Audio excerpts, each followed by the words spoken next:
सभी समूह की दीदी को मेरा नमस्ते। आज की वीडियो में हम आपको बैंक सखी जो शाखा में बैठकर काम करती हैं उनके मानदेय प्रक्रिया को समझाने वाले हैं कि बैंक सखी को किस प्रकार से मानदेय दिया जाता है उनके खाते में, क्योंकि बहुत सी दीदी को ये क्वेश्चन था कि बैंक सखी को मानदेय कैसे मिलता है। तो चलिए हम आपको बताएंगे आज की वीडियो में कि बैंक सखी 30 समूहों की देखरेख करती है और बैंक शाखा में बैठकर देखरेख करती है। तो उसके कुछ कार्य होते हैं, कुछ मानक होते हैं कार्यों के, कुछ लक्ष्य निर्धारित होते हैं जिन्हें वो पूरा करती है। उन मानकों में जितने लक्ष्य वो कंप्लीट करती है यानी पूरे करती है, उसी के आधार पर डिसाइड किया जाता है कि बैंक सखी का महीने में कितना मानदेय बना है और उस मानदेय के लिए कुछ प्रपत्र भरे जाते हैं। तो प्रति माह ये करना होता है। ये पूरी प्रक्रिया क्या है चलिए मैं आपको वीडियो में समझाती हूँ। तो आज की वीडियो अगर आपको पसंद आए दीदी तो जरूर से लाइक और शेयर कर दीजिएगा, और चैनल पर पहली बार आए हैं सब्सक्राइब नहीं किया है जरूर कर लीजिएगा, घंटी के बटन को दबा दीजिएगा, सबसे ऊपर ऑल पे घंटी के बटन को जरूर दबाइएगा, तभी आपके मोबाइल में मेरे वीडियो की नोटिफिकेशन पहुंच पाएंगी। यहाँ पर आप देखिए दीदी, बैंक सखी मानदेय हेतु मार्ग निर्देशिका के बिंदु संख्या 7 के प्रस्तर 7.3 में उल्लिखित है कि सामुदायिक आधारित ऋण वापसी समिति, जिसको CBRM कहते हैं, ये एक समिति या कमेटी होती है जो कि बैंक में बनती है और इसकी अध्यक्षता बैंक मैनेजर करते हैं। इसमें बैंक सखी और ग्राम संगठन की पदाधिकारी और बाकी लोग यहाँ पे उपस्थित होकर के बैंक में मीटिंग करते हैं। उसको CBRM कमेटी कहते हैं, बैठक कहते हैं। तो CBRM की बैठक करवाने के पश्चात मानदेय प्रपत्र पर हर माह संकुल स्तरीय संघ ग्राम संगठन के प्रतिनिधियों का हस्ताक्षर किया जाएगा।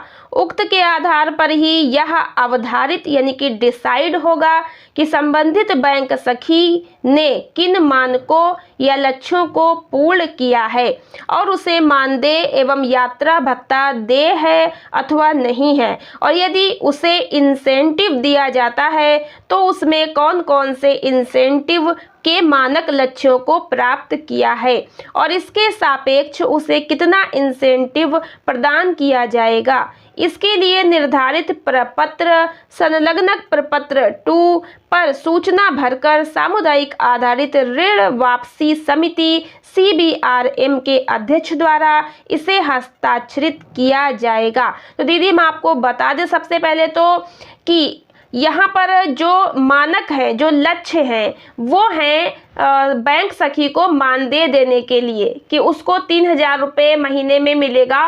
किन किन मानक को पूरा करने पे, यदि समूह के खाते खुलवाने पे, समूह का जो सीसल वगैरह करवाना है, जो भी उनका मतलब बैंक में व्यक्तिगत खाता हो या समूह का खाता हो, कोई भी खाता महीने में खुलवाने हैं तो उसका मानदेय मिलेगा। यात्रा भत्ता 1000 मिलेगा, इंसेंटिव मिलेगा, बीमा आदि करवाने का, क्लेम करवाने का, ऋण वापसी करवाने का। इस पर मैंने डिटेल में वीडियो पहले ही बना रखी है, लिंक ऊपर आई बटन में मिल जाएगा, नीचे डिस्क्रिप्शन में मिल जाएगा और लास्ट में एंड स्क्रीन पर जरूर देखिएगा कि बैंक सखी को कितना इंसेंटिव मिलता है, कितना यात्रा भत्ता मिलता है, कितना मानदेय मिलता है। टोटल 6000 है तो किस प्रकार से कैसे मिलता है और उस पैसे को अब कैसे दिया जाएगा, ये बताने के लिए मैंने आज की वीडियो आप सभी के लिए बनाई है कि अब मानदेय कैसे मिलेगा।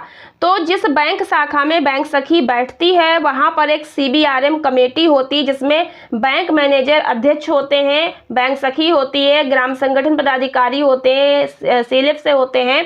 तो सबको समय समय पर मीटिंग के लिए बुलाया जाता है। महीने में मीटिंग होती है CBRM कमेटी की कि समूह में कितना ऋण गया है, कितना समूह प्रोग्रेस कर रहे हैं, कितना खाता खुला है, कितना CCL वापस हुआ है, ये सब कमेटी में बैठक में चर्चा होती है वहाँ पर। तो CBRM कमेटी की बैठक में ही जो बैंक सखी है उसके मानदेय आदि के बारे में भी चर्चा होगी। जब बैंक सखी को मानदेय देने की प्रक्रिया शुरू होगी तो CBRM कमेटी में ही संकुल स्तरीय संघ यानी CLF के पदाधिकारी या ग्राम संगठन के पदाधिकारी, इनके बीच बातचीत होगी, मूल्यांकन होगा, प्रपत्र देखे जाएंगे, प्रपत्र पर हस्ताक्षर साइन किया जाएगा।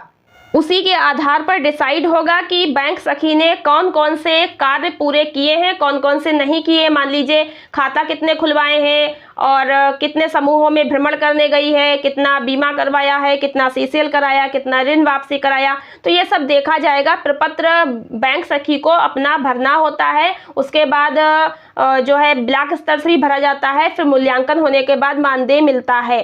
तो ये सब जो है देखा जाएगा, कितना इंसेंटिव देना है, क्या कुछ। तो ये सब देखने के बाद कमेटी में जो अध्यक्ष होंगे, यानी कि मैनेजर ही अध्यक्षता करते हैं, तो फिर वो साइन करेंगे। अब बैंक सखी को इसके बाद मानदेय देने की क्या प्रक्रिया होगी, तो यहाँ पर लिखा है कि बैंक सखी का मानदेय संकुल स्तरीय संघ या फिर नोडल ग्राम संगठन द्वारा दिया जाएगा।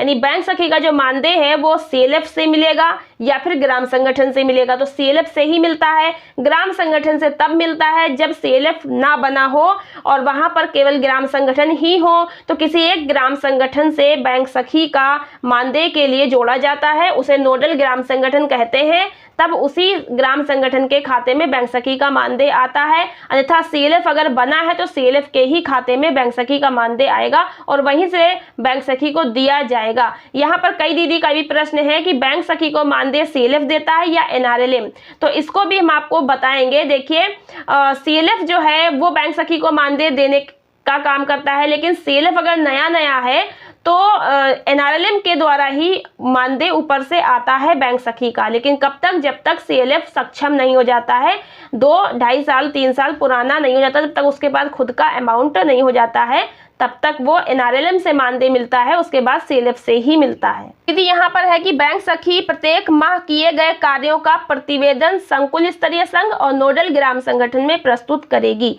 तो संकुल स्तरीय संघ है तो वहां पर मासिक प्रतिवेदन प्रस्तुत करेगी। हर महीने उसने कितना काम किया है, कितने समूह में भ्रमण किया, कितने खाते खुलवाए, कितना काम किया, ये हर महीने उसे भरते रहना है। इसको कैसे भरा जाता है, ये क्या होता है मासिक प्रतिवेदन, उस पर भी मैं वीडियो बनाऊंगी, पूरा आपको दिखाऊंगी प्रपत्र कैसा होता है, कैसे भरना होता है। तो हर महीने मासिक प्रतिवेदन भरकर उसे संकुल स्तरीय संघ में जमा करना होता है। अगर ग्राम संगठन से जुड़ा है और ग्राम संगठन से उसको मानदेय मिलने वाला है तो वहां नोडल ग्राम संगठन में भी जमा करना होता है। इस प्रतिवेदन के साथ साथ मार्गदर्शिका बिंदु संख्या 7 प्रस्तर 7.3 में उल्लिखित प्रक्रिया से जारी किया गया प्रपत्र भी अनिवार्य रूपेण प्रस्तुत करना होगा। तो एक प्रपत्र और होता है, 2 प्रपत्र भरने होते हैं, एक प्रपत्र 1 और एक प्रपत्र 2। तो यहाँ पर आपको बता दें कि बैंक सखी मासिक प्रतिवेदन खुद बनाती है, उसके बाद ब्लॉक स्तर से भी प्रपत्र भरा जाता है, जिसे क्षेत्रीय समन्वयक के द्वारा भरा जाता है। फिर मिशन मैनेजर भी उस पर साइन करते हैं। ग्राम संगठन है तो उसके पदाधिकारी साइन करते हैं और सीएलएफ है तो उसके पदाधिकारी साइन करते हैं। फिर बैंक सखी क्या करती है कि प्रत्येक माह जो उसने कार्य किया है उसका प्रतिवेदन जो भी तैयार करती है, निर्धारित प्रपत्र जो भरती है, उसको संबंधित सीएलएफ या ग्राम संगठन द्वारा अनुमोदित करवाया जाता है।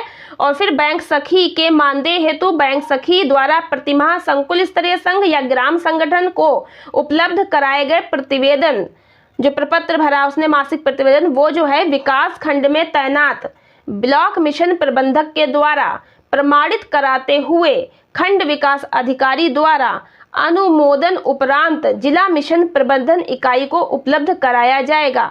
फिर जिला मिशन प्रबंधन इकाई में तैनात संबंधित जिला मिशन प्रबंधक द्वारा बैंक सखी के मानदेय हेतु उपलब्ध कराए गए प्रतिवेदन समस्त प्रपत्रों की जांच उपरांत नोडल संकुल स्तरीय संघ या ग्राम संगठन को भुगतान की प्रक्रिया कराई जानी है। उपरोक्त क्रम में विकास खंडों में तैनात समस्त सहायक विकास अधिकारी आईएसबी एवं ब्लॉक मिशन प्रबंधक को निर्देशित किया जाता है कि मिशन अंतर्गत विकास खंड में तैनात बैंक सखी को मानदेय उपलब्ध कराए जाने हेतु उक्त बिंदुओं पर कार्रवाई कराते हुए बैंक सखी के प्रतिवेदन प्रपत्र सहित जिला मिशन प्रबंधक इकाई को प्रत्येक माह उपलब्ध कराना सुनिश्चित करें।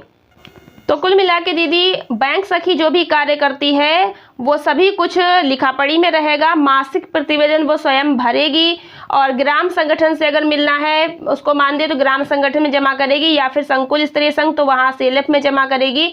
फिर वो ब्लॉक पे जाएगा, ब्लॉक मिशन मैनेजर के द्वारा हस्ताक्षरित किया जाएगा, फिर खंड विकास अधिकारी के द्वारा, फिर पास होगा, उसके बाद ही कहीं जा करके बैंक सखी का मानदेय सीएलएफ या ग्राम संगठन के माध्यम से उसे मिल पाएगा।